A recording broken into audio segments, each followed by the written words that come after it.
dito tayo ng maya-maya, guys. Habang nagpakulo ng water.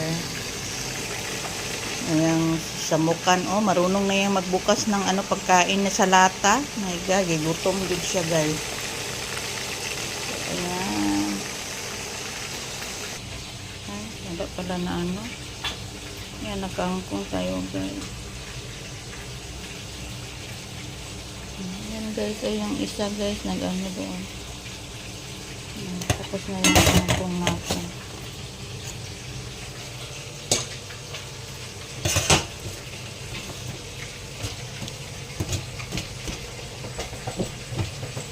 Mayroong natin ito is